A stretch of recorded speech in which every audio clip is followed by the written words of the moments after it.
અમેરિકાના મેસાચ્યુસેટ્સમાં ભારતીય મૂળના એક કપલ અને તેમની કિશોરવયની દીકરીના મૃતદેહો તેમના $5 મિલિયન મેન્શનમાંથી મળી આવતા ચકચાર મચી જવા પામી છે. પોલીસને ગુરુવારે રાત્રે 7:30 વાગ્યાની આસપાસ 57 વર્ષીય રાકેશ કમલ, તેમની 54 વર્ષીય પત્ની ટીના અને 18 વર્ષની પુત્રી એરિયાનાના મૃતદેહો તેમના ડેવોર મેન્શનમાંથી મળ્યા હતા. પોલીસે પ્રાથમિક દ્રષ્ટિએ ઘરેલું હિંસાની આશંકા વ્યક્ત કરી છે. નોર્ફોક ડિસ્ટ્રિક્ટ એટર્ની માઇકલ મોરિસીએ જણાવ્યું હતું કે પતિના મૃતદેહ પાસે એક બંદૂક મળી આવી હતી. ડિસ્ટ્રિક્ટ એટર્નીએ કહ્યું હતું કે જ્યારે છેલ્લા 2 દિવસથી તેમના પરિવાર અંગે કોઈ સમાચાર મળ્યા ન હતા ત્યારે તેમના એક સંબંધી તેમના વિશે પૂછપરછ કરવા માટે ઘરે પહોંચ્યા હતા અને ત્યારે જ તેમના મૃતદેહ વિશે જાણ થઈ હતી. ધ ન્યૂયોર્ક પોસ્ટના અહેવાલ પ્રમાણે મોરિસીએ પરિવારના 3 સભ્યોની ગોળી મારીને હત્યા કરવામાં આવી છે કે કેમ તે જણાવવાનો ઇનકાર કર્યો હતો. આ ત્રણેયની હત્યા કરવામાં આવી છે કે તેમણે આત્મહત્યા કરી છે તે નક્કી કરતા પહેલા પોલીસ મેડિકલ એક્ઝામિનરના રિપોર્ટની રાહ જોઈ રહી છે.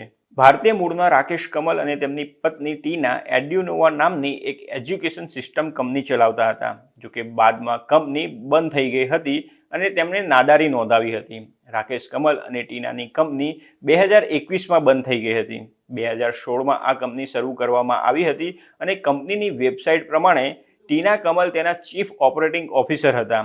વેબસાઇટ પર જણાવ્યા પ્રમાણે ટીનાએ અમેરિકાની હાર્વર્ડ યુનિવર્સિટી અને ભારતની દિલ્હી યુનિવર્સિટીમાંથી અભ્યાસ કર્યો હતો.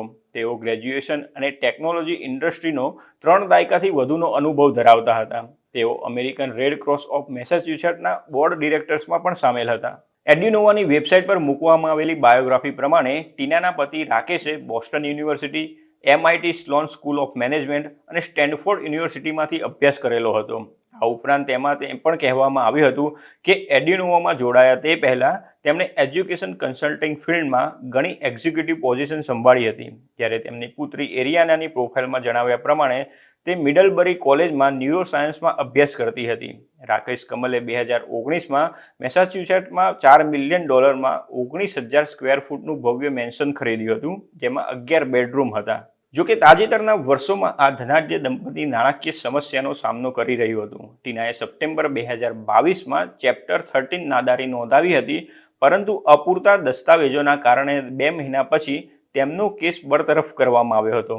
આ ઉપરાંત પરિવાર દ્વારા અગાઉ કબજો કરવામાં આવેલું મેન્શન 1 વર્ષ અગાઉ ગીરવે મૂકવામાં આવ્યું હતું. મીડિયા અહેવાલ પ્રમાણે અંદાજિત $5.45 મિલિયન આ મેન્શન મેસાચ્યુસેટ્સ સ્થિત વિલ્સન ડેલ એસોસિએટ્સ LLCને $3 મિલિયન વેચવામાં આવ્યું હતું.